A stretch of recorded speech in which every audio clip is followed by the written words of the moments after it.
Bonjour à tous. Aujourd'hui, j'avais envie de vous partager ma pire séance Reiki que j'ai faite avec un animal, en l'occurrence un jeune Jack Russell de 4 mois et demi. Il faut savoir qu'à l'époque, bon, c'était il y a 8-10 ans, j'avais pas vraiment envie de parler de Reiki, ni surtout d'expliquer ce que c'était. J'avais vraiment peur de passer pour une illuminée. Donc j'ai trouvé une personne en fait qui m'a posé très peu de questions, je lui ai donné un minimum d'explications. Elle, ce qu'elle voulait en fait, c'était que je résolve plutôt les problèmes relationnels qu'elle avait avec son Jack Russell. Donc il était jeune, il avait 4 mois et demi, il était fugueur, il aboyait énormément. Et voilà, elle voulait en fait, elle pensait que j'avais une baguette magique et que de l'extérieur, elle pourrait résoudre tout cela. Donc elle m'a dit oui. Et j'ai eu effectivement ce que je voulais, c'est-à-dire qu'au départ, je voulais pratiquer le Reiki avec les animaux, mais j'avais pas envie de questions et j'avais envie plutôt d'être seule dans ma bulle avec eux et d'expérimenter sans avoir ni expliqué quoi que ce soit, ni inclure d'ailleurs une personne dans une séance. J'étais bien trop timide pour ça à l'époque et pas du tout sûre de moi. Donc j'ai eu cette grande chance que la personne en fait ne veuille pas s'impliquer non plus et me dise je vais faire un tennis demain après-midi, je vous laisse les clés de la maison et vous pourrez ainsi pratiquer avec mon chien. J'ai fait une séance avec cet animal où on était vraiment très bien tous les deux. On a partagé une séance magnifique de 50 minutes où ce chien qui était très stressé et qui vivait avec une personne autoritaire qui le malmenait de temps en temps, vraiment a tout lâché, s'est endormi profondément. Et puis nous avons voilà, partagé un moment très doux, vraiment plein d'énergie et de tendresse. Et j'ai été vraiment ravie de partager cette expérience avec lui. Et je suis revenue donc la semaine d'après pour faire une autre séance. Et à ce moment-là, on m'a accueilli très froidement en me disant que le chien en fait aboyait de plus en plus, qu'il était de plus en plus fugueur et surtout qu'il était devenu malpropre.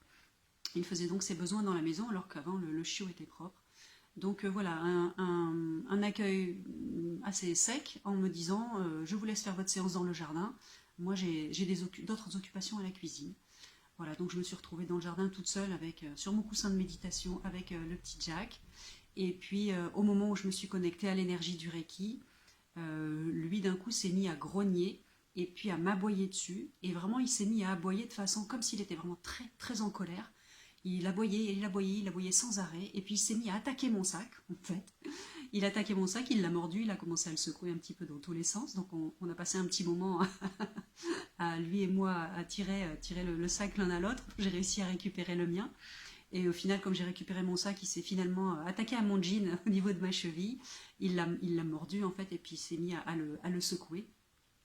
Et donc en fait voilà, il m'aboyait dessus, il se précipitait sur ma cheville, il attrapait mon jean, il le secouait quelques secondes, puis il reculait encore un petit peu, il m'aboyait dessus et vice versa. Et ça a continué comme ça assez quelques temps, jusqu'à ce que je me dise que bon voilà, il ne voulait pas de Reiki, c'était clair, mais que peut-être en faisant preuve d'un peu de patience, donc je suis restée quand même quelques minutes, et puis non, il était vraiment en colère, furax, après moi, donc après cette énergie dont il ne voulait pas, clairement, cette fois-ci. Donc j'ai décidé de repartir à mon véhicule. Lui, il ne l'entendait pas vraiment comme ça, donc en fait, pendant que je suis retournée à ma voiture, il a remordu mon jean. Et puis en fait, j'ai traîné ma jambe avec le chien derrière moi pour rentrer jusque dans ma voiture. Et en secouant la jambe, j'ai réussi un petit peu à ce qu'il lâche un peu la pression. Et au final, en fait, il s'est attaqué à mon coussin de méditation. Donc je suis rentrée à mon véhicule avec le coussin de méditation sous le bras et le chien accroché au coussin de méditation par la mâchoire et qui pendouillait dans l'air, comme ça. Et je suis rentrée, j'ai réussi à rentrer dans mon véhicule avec toutes les peines du monde, parce qu'en fait, j'ai essayé de fermer la portière sans le blesser, puisqu'il n'arrêtait pas de m'attaquer, enfin de me sauter dessus, de reculer, d'attraper mon jean, de repartir. Donc j'ai réussi à fermer la porte du véhicule et à repartir doucement chez moi.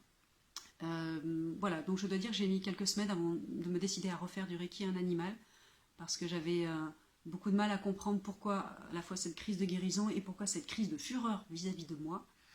Et puis je me suis dit que voilà, j'étais dans une vibration un peu de rejet quand j'ai contacté cette famille. J'avais pas envie de parler du Reiki, j'ai donné un minimum d'explications.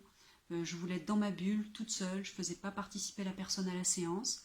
L'univers m'a donné ce que je voulais, une personne qui s'est pas impliquée, qui voulait que je résolve sûrement le problème de son chien toute seule, sans avoir à donner beaucoup d'explications, ou surtout pas s'impliquer personnellement et se remettre en cause. Et du coup, voilà, j'ai eu cette possibilité de faire cette séance toute seule.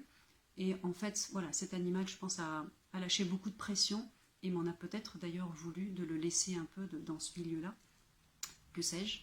Mais voilà, donc en fait, j'ai expérimenté le propre rejet que j'avais à l'intérieur de moi, à la fois de ma peur de pratiquer, mon inquiétude de passer pour une illuminée si je parlais du Reiki. Voilà, je l'ai vécu de la part de cette personne qui à la fois m'a rejeté, moi, et ma pratique. Voilà, c'est du moins ce que j'en tire comme conclusion. Donc voilà, je vous raconterai peut-être une autre fois, un jour, d'autres séances où un cheval m'a mordu, où un chinchilla a uriné sur mon jean. J'ai eu aussi un chien qui a vomi ses nouilles dans mon cabinet. Donc voilà, les histoires sont indéfinies comme ça. Je pourrais vous en raconter d'autres. Mais en attendant, je voulais vous partager cette séance qui était difficile, mais qui fait partie de l'expérience. Et voilà, je pense que vous en avez sûrement vécu aussi, vous, de votre côté. Et si vous en avez à me partager, je suis prête à les écouter. Merci. À très bientôt.